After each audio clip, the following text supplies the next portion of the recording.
In this lecture, we're looking at the Magna Carta and the rise of a number of resistance movements to the King of England in the medieval world. And one of the reasons why we're looking at this is not just because it's historically interesting. This is interesting on a number of levels, of course, and we'll go into those. But it's important sometimes to get little vignettes or little pictures of the things that occur in the Middle Ages that are at least typical or signs of the kinds of things that we can expect in other parts of Europe, if not at the time that we're talking about, well then at least in a short period of time thereafter. It's also important to understand places where medieval history affects either early modern or modern history. As we've seen with the Crusades, it's not uncommon for periods of time of the Middle Ages to become staging grounds for modern issues. Sometimes this is okay, but in not a few cases, what's going on here is a problematic use of history, where things are kind of ginned up to kind of appear to be the forerunner of modern sensibilities, even if they're not that way at all in the historical record. Well, with Magna Carta and King John, we have really a bit of all these things playing at once. King John has been used and abused, frankly, over the centuries as a kind of foil or a kind of prop figure in whatever history people want to tell of the past of medieval England. Even if we don't care at all about medieval England, the fact remains that all of us have had some engagement with John because we are all familiar with the stories of Robin Hood. John, King John, is the evil King John of the Robin Hood story. And down with that scurvy prince! And his brother, King Richard, is the good King Richard who's off in the Holy Land and later is kidnapped by the European emperor in an effort to secure some kind of a ransom for his release. So we're all used to King John, even if we're not quite sure of the historical record here. More importantly, though, is what Magna Carta stands for in both the history of England and in America. Magna Carta is hailed as one of the first documents of something like a constitution, something that limits the power of the state, that tells the state that it has certain responsibilities, yes, but that there are limits to those responsibilities. And of course, the long history of that, not only in the English-speaking world, but also in the post-revolutionary era, is substantial.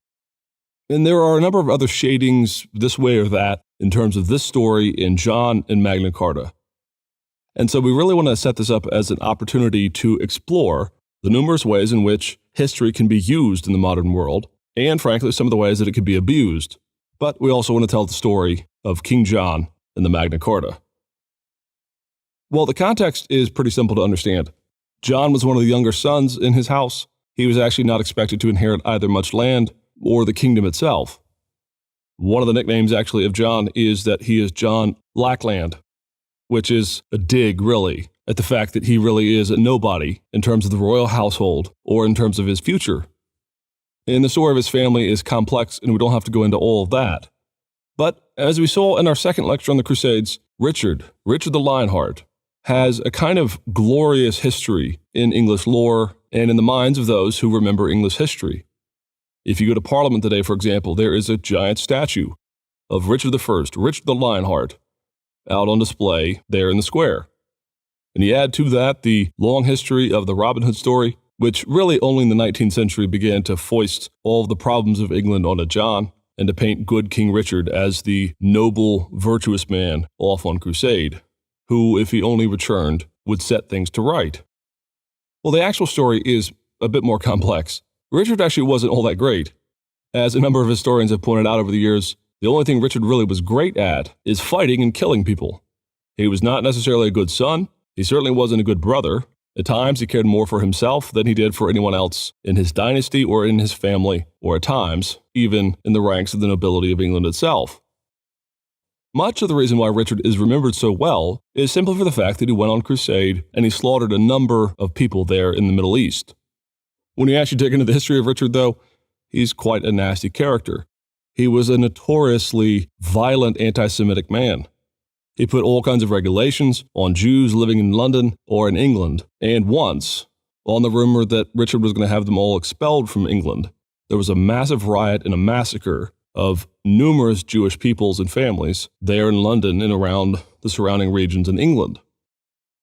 He was rude, he was boorish, he was ill-tempered.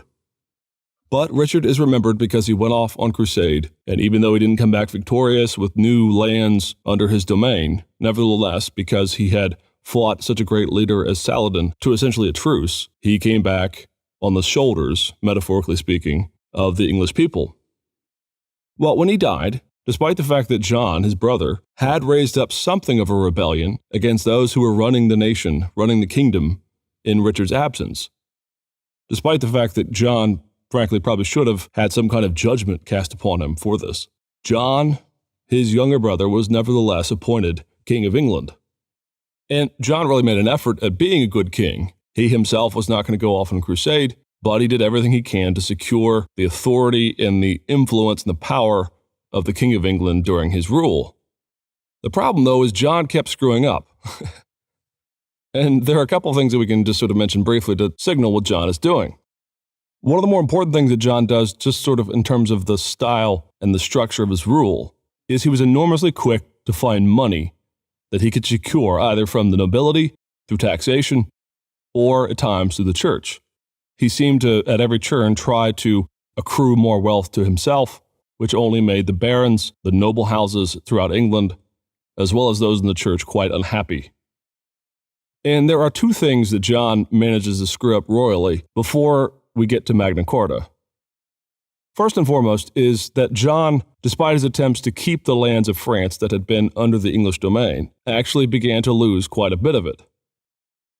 During his time, in fact, he lost the area of Normandy when Philip II, the King of France, came over and took them, and despite John's attempt to go to war and take these lands back, he was unsuccessful in these attempts.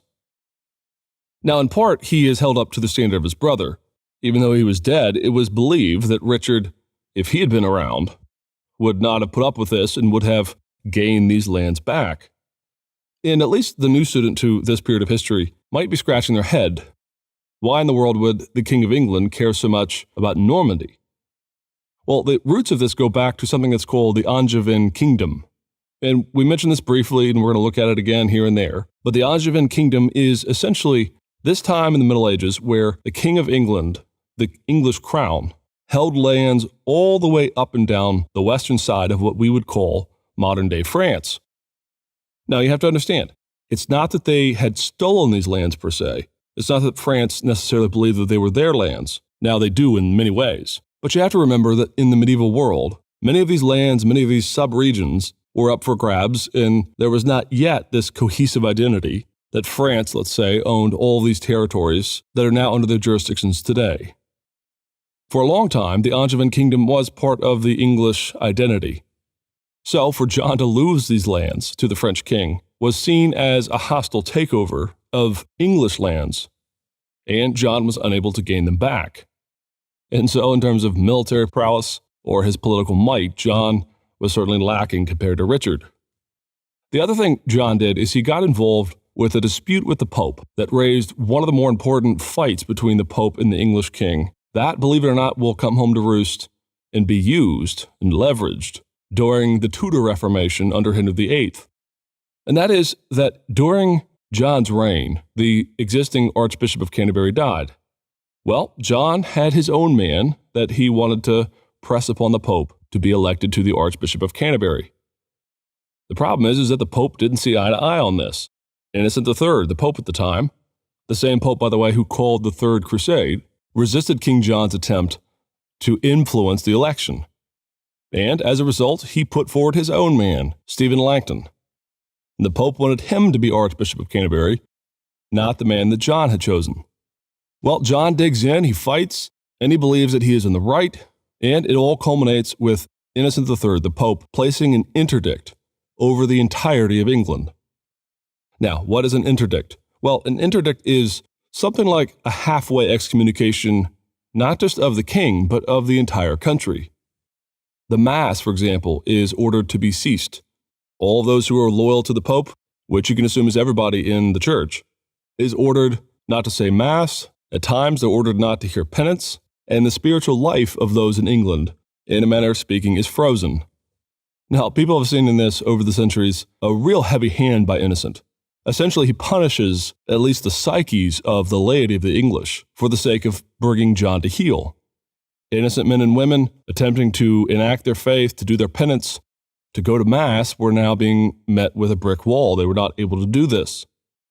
Well, John, of course, digs in even further, and it carries on for some time, only eventually resolving when John has enough pressure put upon him where he has to respond and bow to the Pope's wishes and allow Stephen Langton to become the Archbishop of Canterbury. Now, what is going on here? Well, often what happens is the modern Protestant, let's say, will look on this and wonder just why the king is trying to press his man into the situation. Well, the fact is, during this time in the Middle Ages, as we're entering into the High Middle Ages, as we call it, there are a number of fights and border wars, you might say, friction between the papacy and certain kings of Europe.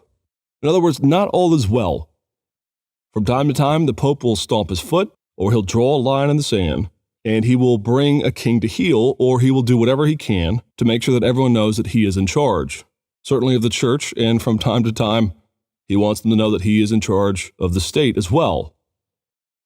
Now, this is important because in a later lecture, we're going to actually be talking about some really low times in terms of the Catholic Church, with the Avignon papacy, and then following that, the papal schism. Well, a lot of the precursor to that starts here and a little bit before this time. Kings and the Pope go back and forth to see who's going to be the biggest man on the block. It was not uncommon, for example, for a king to leverage his influence and his authority with the Pope to try to get his own man hired. This was a way that the king could sort of bless his right-hand men without having to pay them himself. Very often the Pope obliged, only in this case he didn't. And it sparked one of the big controversies within the history of England. Now, again, this is important because the legacy of John is actually twofold. We've already mentioned that in the stories of Robin Hood and in the popular consciousness of evil King John, the brother of Richard, we all have this relatively negative view of John. Well, believe it or not, in the Reformation times, and even all the way down until Shakespeare, King John here is actually the hero of the story, believe it or not. You see, because after Henry VIII comes to the throne, and after he himself has a wonderfully big fight with the Pope over the question of whether or not he could have an annulment when he was childless, at least childless with a male heir, with Catherine of Aragon. And of course, famously, Henry VIII rips the church out from the Catholic Church. Well, it was in the context of that good King John became the hero of the story. Here was a man who had been wronged by the Pope, just like Henry. Here was a man who was being told what to do in the church within his realm, just like Henry. And so numerous plays and stories were concocted to make John look good, and usually it had a pretty zealous anti-Catholicism within it.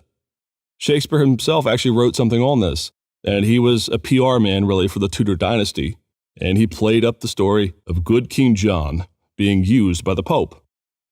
Well, in many ways, it's that history, that legacy of Reformation England and the subsequent Anglican Church that has kept some of this story alive, but in its historical value in the immediate context of the 13th century, it was nevertheless a really important time.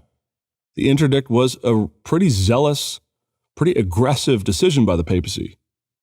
And, above all, it led to friction not only with John and the church, but with John and the nobility. And all this culminates in 1215, when the barons of England, those who were not part of the noble house themselves, those who were not obviously the king, but were nevertheless those in authority throughout England, when, on June 15th, 1215, after a period of relatively non-violent rebellion, the barons meet with King John in a meadow in Runnymede. And John, frankly, is in a weak position at this point. He has not had the best go at being a king. Well, in comes Stephen Langton, now appointed Archbishop of Canterbury. And Langton attempts to sort of broker a deal between king and barons to determine the best way forward for the kingdom. And so, at Runnymede, they draft the Great Charter, as it was called, or the Magna Carta. And in it, at least according to the legend of the document, there is the kernel of the idea of everything from habeas corpus, which is the legal doctrine in America, to put it simply, that one cannot be held without trial. You can't be arrested and thrown in jail and left there to rot for years or decades or whatever it might be without an actual trial. There's also the belief, again, according to the modern view of the Magna Carta, that in this is limited government, free expression of the laity, some kind of democratic ideal all the way back here in the 13th century. Well, again, here's the use and abuse of history. The fact of the matter is the Magna Carta says none of this. It says, for example, nothing about the laity. Forget them, they have nothing to do with this document. This is a dispute between the barons and between the king. Magna Carta, actually, if it espouses any limits to the authority of the king, does so only with respect to the barons. It doesn't look forward to a time when we will all dance in the democratic utopia of the modern world. By the way, anyone in the Middle Ages would have considered that to be essentially chaos. And there's all kinds of roots that go back to Aristotle, who actually argues in his book on politics that a democracy was really not much different than a chaotic riot where you vote rather than go to war. He thought it was chaos. And so all down through the years, all down through the centuries, the idea of giving the power to the laity was read as some kind of treasonous upheaval of the stated order. So Magna Carta is not really a forward-leaning document.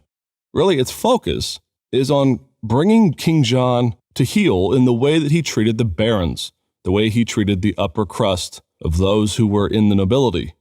And the 25 barons who met with John at Runnymede forced him to sign the Magna Carta, yes, but the clauses within Magna Carta are very specifically, again, related to the barons. For example, John had a habit at the death of a baron or a nobleman of having a really excessive death tax. Well, Magna Carta says, don't do that. You need to hold back. You can have some death tax, but not a really extraneous, overbearing one. There was another clause about scutage. Well, scutage is whenever in a feudal system, military service is required, and rather than performing military service, the feudal lord or the knight can pay a fee and abstain from the service itself, but pay the fee as a contribution to the war effort. Well, John had kind of hidden within the scutage fee an almost tax in and of itself. All of those wars he was attempting to fight to get the Angevin kingdoms back, well, if the barons didn't go with him, he repeatedly applied this fee. The barons are basically saying, we don't want to pay any more money for this. And on the Magna Carta goes. In other words, if this is a forward-leaning document, it's really hard to find out where it is forward-leaning. And so all of the later history of the Magna Carta and of the history of the way in which Magna Carta changed the world is certainly true in a manner of speaking, but it's true only in the sense as to how later people who do have a desire for democracy or freedom or a limited monarchy begin to reach back and to apply their ideas to Magna Carta itself. And really, it's a microcosm again, just as the way John, good King John, and Richard are used for all kinds of stories. So in the Tudor dynasty, King John is used as a precursor to the English Reformation. So too the Magna Carta, which has frankly nothing to do with democracy or freedom of expression, is leveraged, and it's cherished, and it's remembered as, if nothing else, the first time that the English monarchy was brought to heel and forced to sign a document against his will. Well, the actual immediate history of it is it bears no weight at all. Because you'll remember, John has just had this great fight with Innocent III, and now that he's caved, and now that Stephen Langton is now Archbishop of Canterbury, John leans on them to declare Magna Carta null and void. And Innocent III does just this. Within 3 to 5 years, the document is considered not only null and void, but offensive. And so if the Magna Carta did anything, well, it only lasted for about 3 to 5 years before the Pope had it expunged from the records. In fact, Magna Carta, in even the immediate context of King John and the barons, did squat, because shortly after Runnymede, there was launched the First Barons' War between John and all of these men who had attempted to silence him and to curtail a number of his rights and privileges as king. Well, what do all these stories tell us? They tell us that we need to be very, very careful when it comes to how moments, and even big documents are used in the modern world. This is just one example, but it's a great one. You have one king, King John, remembered in different centuries and in different eras as the poor put upon King John, the man who signals the first anti-papal reformational experience in the nation of England. You also have King John, the tyrant, the evil man, the Robin Hood story, who, because of the integrity and the courage of the barons, was forced to limit his own sovereignty. As it turns out, frankly, neither of these things are true. And we really could almost teach a course on all the ways in which these cultural legacies, these memories, these documents live on long after their immediate context is lost or forgotten. And so, if you learn anything from the story of King John and Magna Carta, know that if anyone tells you a story that sounds too good to be true, if they have a smoking gun document that changed the world in the span of a lifetime or even longer, well, you have probably good grounds to doubt that this story or this document, when considered in the context that it first arose in, really can bear the weight of what later history wants to place on it. And so, in the end, Magna Carta and King John teach us that we need to be careful whenever we're dealing with these legendary stories of the past.